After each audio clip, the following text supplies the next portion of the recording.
एक आदमी था जिसके पास सब कुछ था। शोहरत थी, दौलत थी, एक चमचमाती लाल फरारी थी जो सड़कों पर तूफान की तरह दौड़ती थी। जब वो गाड़ी निकलती थी तो लोग रुक जाते थे, बस देखते रहते थे। उस आदमी का नाम था जूलियन मैंटल और वो सिर्फ एक वकील नहीं था, वो एक लेजेंड था। टोरंटो की सबसे बड़ी कोर्ट्स में उसकी आवाज गूंजती थी। दूसरे वकील उसका नाम सुनते ही घबरा जाते थे। जजेस उसकी दलीलों से चौंकते थे। मीडिया उसे the Titan of the courtroom कहती थी। लेकिन एक दिन, एक बहुत साधारण से दिन अदालत के बीच में, जब वो अपनी सबसे जरूरी बात कहने वाला था, वो गिर पड़ा। धड़ाम। और उस एक पल में उसकी पूरी दुनिया बिखर गई। जब वो अस्पताल से निकला तो उसने एक ऐसा फैसला किया जिसने सबको हैरान कर दिया। उसने वो फरारी बेच दी और गायब हो गया। महीनों बाद जब वो लौटा तो वो जूलियन नहीं था जो गया था। उसकी आंखों में एक रोशनी थी जो पहले कभी नहीं देखी थी। उसके चेहरे पर एक सुकून था जो किसी भी फरारी से नहीं आता। और उसने जो कहानी सुनाई, वो कहानी सिर्फ उसकी जिंदगी नहीं बदली, बल्कि लाखों जिंदगियां बदल गईं। ये कहानी है the monk who sold his Ferrari. Julian Mantle की जिंदगी को बाहर से देखो तो लगता था ये आदमी तो जन्नत में जी रहा है। बड़ी कोठी, महंगी घड़ियां, दुनिया की सबसे अच्छी रेस्टोरेंट्स में खाना, पहले क्लास में ट्रैवल। लेकिन अगर उस जिंदगी के अंदर झांको तो एक बहुत अलग तस्वीर थी। जूलियन रोज सुबह उठता था थका हुआ, जैसे रात को सोया ही नहीं। 3 शादियां हुई, तीनों टूट गईं। रिश्ते थे पर दिल नहीं था उनमें। काम था पर जुनून नहीं था। पैसे थे पर सुकून नहीं था। सिगार इतना पीता था कि उसकी उंगलियां पीली पड़ गई थीं। खाना खाता था लेकिन स्वाद नहीं लेता था। हंसता था लेकिन हंसी कहीं से आती नहीं थी। बस एक परफॉर्मेंस थी, एक मास्क था जो वो रोज पहनता था।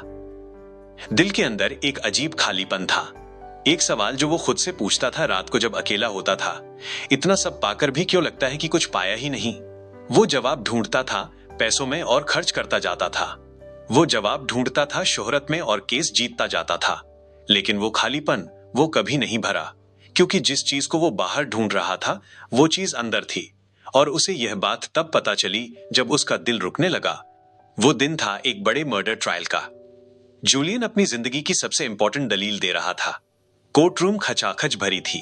कैमरास थे, रिपोर्टर्स थे, पब्लिक गैलरी में सैकड़ों लोग थे। और जूलियन बोल रहा था, अपनी आवाज में वो जादू था जो हमेशा था। लेकिन अचानक उसके सीने में एक जलन उठी, फिर दर्द, और फिर सब कुछ काला हो गया। जब आंखें खुली तो वो एक हॉस्पिटल बेड पर था। डॉक्टर्स के चेहरे गंभीर थे। नर्स ने हाथ थामा हुआ था। और जूलियन ने एक बात महसूस की उस पल में जो शायद उसने पहले कभी नहीं की। उसने महसूस किया कि वो डरा हुआ नहीं था मौत से। वो डरा हुआ था इस बात से कि उसने जिंदगी जी ही नहीं। डॉक्टर ने बताया, मैसिव हार्ट अटैक। आपको लाइफस्टाइल बदलनी होगी, स्ट्रेस कम करना होगा, सब कुछ धीमा करना होगा। जूलियन ने सुना, लेकिन उसके मन में कुछ और ही चल रहा था। वो सोच रहा था एक ऐसी किताब के बारे में जो उसने कॉलेज के दिनों में पढ़ी थी।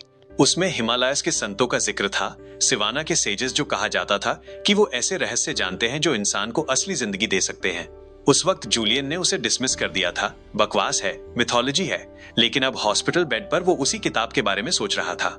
अस्पताल से निकलते ही उसने फरारी बेची, घर बेचा, ऑफिस बंद किया और निकल पड़ा इंडिया की तरफ। लोगों ने सोचा पागल हो गया है, दोस्तों ने मना किया।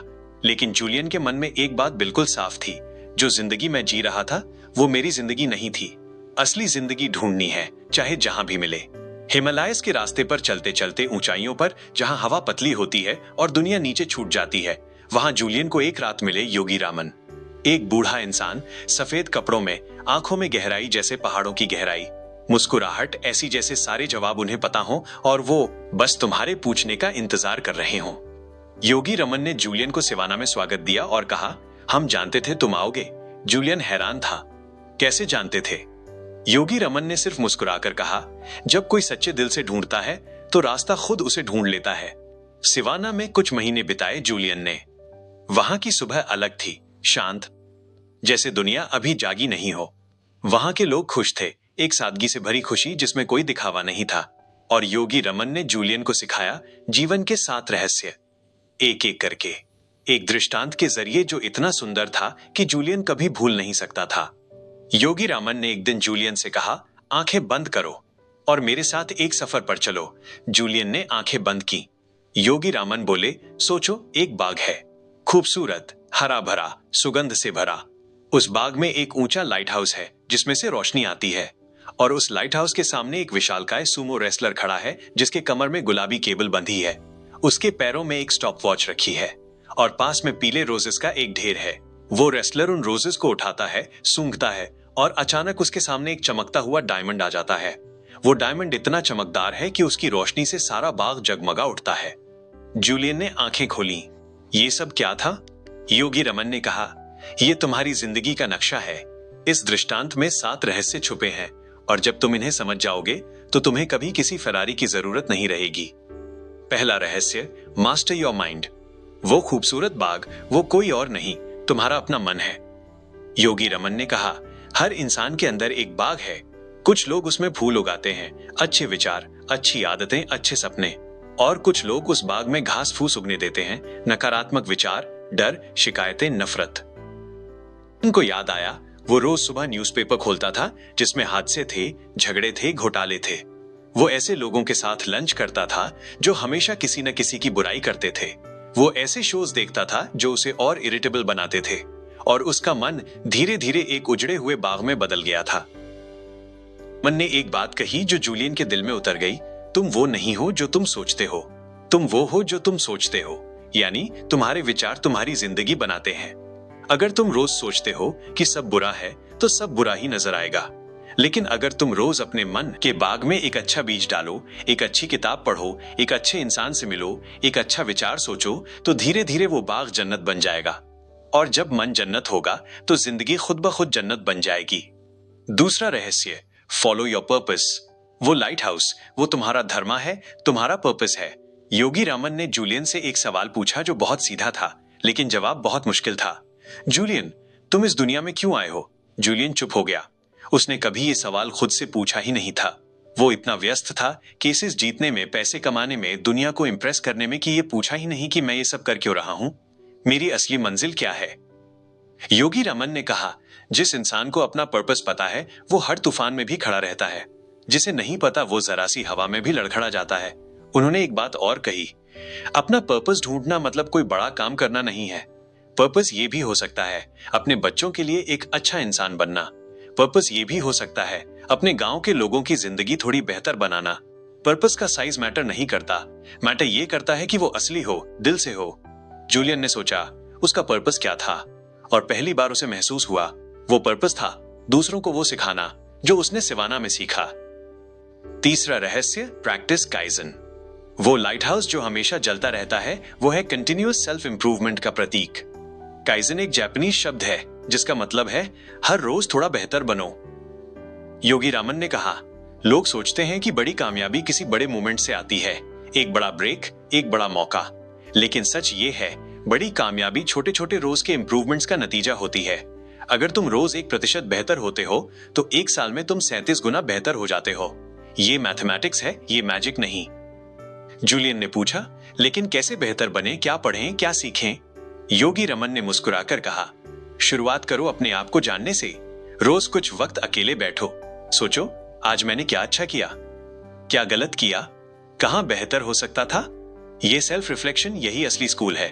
उन्होंने कहा, हर रोज कुछ नया सीखो, एक चैप्टर, एक नया स्किल, एक नई भाषा, एक नया आइडिया। जो लोग सीखना बंद कर देते हैं वो असल में जीना बंद कर देते हैं। चौथा रहस्य, लिव विद डिसिप्लिन। वो सूमो रेसलर ताकतवर, मजबूत, जमीन से जुड़ा हुआ वो डिसिप्लिन का प्रतीक है। योगी रमन ने एक बात कही जो जूलियन के दिमाग में घर कर गई, फ्रीडम और डिसिप्लिन एक दूसरे के दुश्मन नहीं है, वो एक दूसरे के दोस्त हैं। जो सबसे ज्यादा डिसिप्लिन्ड होता है वो सबसे ज्यादा आजाद होता है। जूलियन को पहले ये बात उल्टी लगती, डिसिप्लिन मतलब बंधन, लेकिन योगी रमन ने समझाया जो म्यूजिशियन रोज घंटों प्रैक्टिस करता है वो स्टेज पर जाकर फ्रीली प्ले करता है। जो एथलीट रोज ट्रेन करता है वो मैच में फ्रीली मूव करता है। डिसिप्लिन वो नींव है जिस पर आजादी का महल बनता है। योगी रामन ने जूलियन को सिखाए 10 रिचुअल्स ऑफ रेडिएंट लिविंग, 10 ऐसी आदतें जो हर रोज करनी है। सूरज उगने से पहले उठना, कम से कम 1 घंटा मेडिटेशन और साइलेंस में बिताना, रोज एक्सरसाइज करना, शरीर को टेम्पल की तरह ट्रीट करना, हर रोज कुछ पढ़ना जो तुम्हें बेहतर बनाए, एक जर्नल रखना जिसमें अपने थॉट्स, ड्रीम्स और ग्रैटिट्यूड लिखो, म्यूजिक सुनना जो तुम्हें इंस्पायर करे, सिंपल और हेल्थी खाना खाना, अच्छे लोगों के साथ वक्त बिताना, हर रोज कुछ ऐसा करना जिससे किसी और की जिंदगी बेहतर हो, और रात को सोने से पहले उस दिन के लिए ग्रेटफुल होना। जूलियन ने जब ये रिचुअल्स शुरू किए तो पहले हफ्ते में ही उसे फर्क महसूस होने लगा। सुबह जल्दी उठना, जो पहले इम्पॉसिबल लगता था, अब उसकी पसंदीदा चीज बन गई। वो सुबह के वो शांत घंटे जब दुनिया अभी सोई होती है, उनमें जूलियन को एक क्लैरिटी मिलती थी जो पूरे दिन के काम में उसे गाइड करती थी। 5वां रहस्य, respect your time.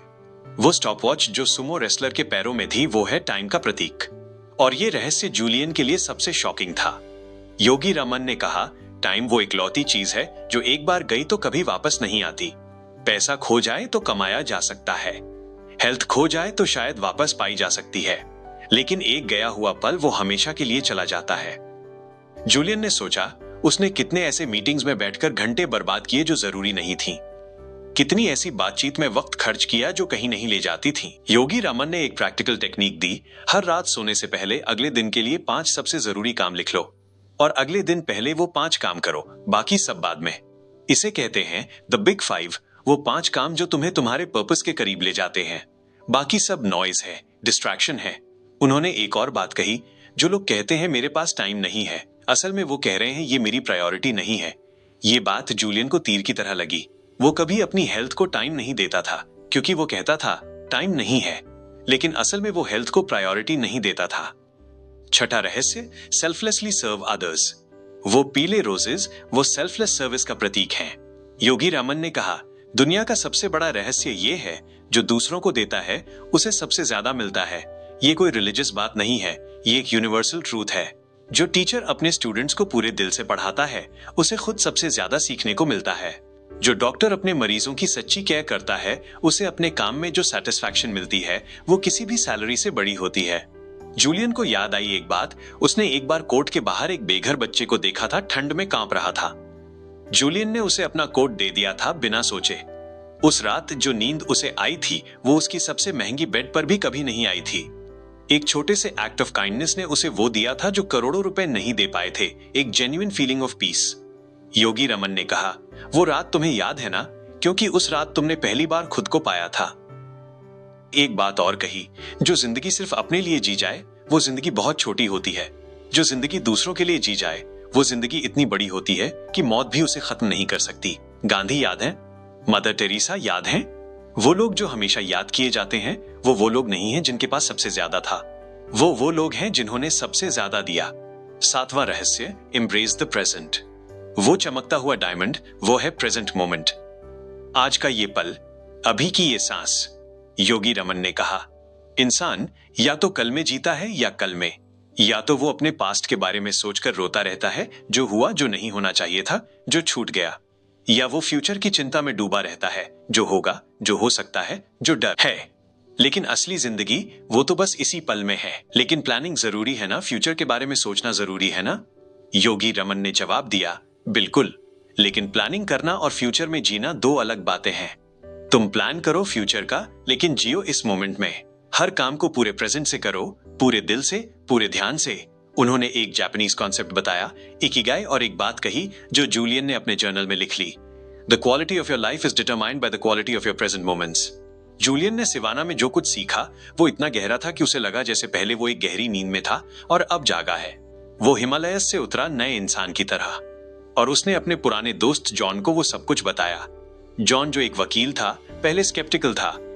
Yogi, Himalayas, ये सब क्या बकवास है। लेकिन जूलियन ने जो बातें कही वो इतनी सच्ची थी, इतनी प्रैक्टिकल थी कि जॉन धीरे धीरे सुनता गया, और जो सुना वो उसने जीना शुरू किया। जॉन ने पहले छोटे चेंजेस किए, सुबह आधा घंटा जल्दी उठना, रोज एक चैप्टर पढ़ना, अपने बच्चों के साथ बिना फोन के 1 घंटा बिताना, और उसे फर्क दिखा। धीरे धीरे, जैसे कोई धुंध छटती है, जैसे कोई खिड़की खुलती है और ताजा हवा आती है। यही है रॉबिन शर्मा की इस किताब का सबसे बड़ा मैसेज, कि बड़ी जिंदगी किसी एक बड़े बदलाव से नहीं आती, वो छोटे छोटे रोज के बदलावों से आती है। वो आती है एक अच्छे विचार से, एक अच्छी आदत से, एक छोटे से एक्ट ऑफ काइंडनेस से, एक पल की सच्ची ग्रेटिट्यूड से। पल के लिए रुकिए, सोचिए, आपके अंदर का वो बाग कैसा है? क्या आप रोज उसमें अच्छे बीज डाल रहे हैं या घास फूस को बढ़ने दे रहे हैं? आपका लाइट हाउस कहाँ है? क्या आपको अपना पर्पस पता है? आपकी जिंदगी में डिसिप्लिन है, वो डिसिप्लिन जो आपको आजाद बनाए? आप अपने टाइम को रिस्पेक्ट करते हैं या उसे यूं ही बहने देते हैं? आप दूसरों की जिंदगी में रोशनी डालते हैं या सिर्फ अपनी जिंदगी में व्यस्त हैं? और सबसे जरूरी, क्या आप इस मोमेंट में हैं, इस पल में, या आप भी किसी पास्ट के पछतावे या फ्यूचर की चिंता में खोए हुए हैं? The monk who sold his Ferrari ये सिर्फ एक किताब नहीं है, ये एक आईना है। रोबिन शर्मा ने ये किताब तब लिखी जब वो खुद एक ऐसे मोड़ पर थे जहां बाहरी कामयाबी थी लेकिन अंदर खालीपन था, और उन्होंने जो सफर किया उसे इस किताब के जरिए लाखों लोगों तक पहुंचाया। ये किताब 1997 में छपी और आज भी उतनी ही रेलेवेंट है, क्योंकि इंसान की जिंदगी की असली प्रॉब्लम्स कभी नहीं बदलती। हम सब किसी न किसी रूप में जूलियन हैं, बाहर से भागते हुए, अंदर से थके हुए। जूलियन की फेरारी उसका ईगो था, उसका दिखावा था, उसकी वो जिंदगी थी जो दूसरों के लिए थी, खुद के लिए नहीं। जब उसने वो बेची तो उसने अपने असली सेल्फ को पाया, और यही सबसे बड़ा सबक है इस पूरी कहानी का। आपकी फेरारी क्या है? वो कौन सी चीज है जिसे आप पकड़े बैठे हैं, जो आपको दिखती है दौलत की तरह, लेकिन असल में वो एक बोझ है। वो कोई टॉक्सिक रिलेशनशिप हो सकती है, वो कोई ऐसी नौकरी हो सकती है जो आपको हर रोज थोड़ा और तोड़ती है, वो आपका वो ईगो हो सकता है जो आपको किसी के सामने माफी मांगने से रोकता है, वो आपकी वो आदत हो सकती है सोशल मीडिया पर घंटों बर्बाद करना, लोगों से कंपैरिजन करना, खुद को हमेशा कम समझना। जो चीज आपको पीछे खींच रही है वही आपकी फरारी है, और जिस दिन आप उसे छोड़ने का साहस कर लेंगे उस दिन आपकी असली जिंदगी शुरू होगी। जूलियन ने कहा था अपने दोस्त जॉन से एक बात जो इस पूरी कहानी की जान है, जो लोग कहते हैं जिंदगी छोटी है वो गलत नहीं है, लेकिन असल बात यह है हम जिंदगी को छोटा जीते हैं। हम उसे छोटे छोटे डर में, छोटी छोटी शिकायतों में, छोटे छोटे ग्रजेस में बांध देते हैं। जिंदगी तो बड़ी है, हम उसे बड़े तरीके से जीना नहीं जानते। इसी पल से एक छोटा सा फैसला करिए, अपनी एक फरारी बेचिए, एक चीज छोड़िए जो आपको आगे नहीं जाने दे रही। एक अच्छी आदत शुरू कीजिए, कोई भी, कितनी भी छोटी। रोज सुबह 5 मिनट शांत बैठिए, रोज किसी एक इंसान की मदद कीजिए, रोज एक काम उस पर्पस के लिए कीजिए जो सच में आपका है, क्योंकि बड़ी जिंदगी बड़े बड़े जेस्चर्स से नहीं बनती, वो बनती है छोटे छोटे रोज के चॉइसेस से, और वो चॉइस वो शुरू होती है इसी पल से। जिंदगी आपकी है, उसे जीने का तरीका भी आपका है। जूलियन ने चुना, आप क्या चुनेंगे?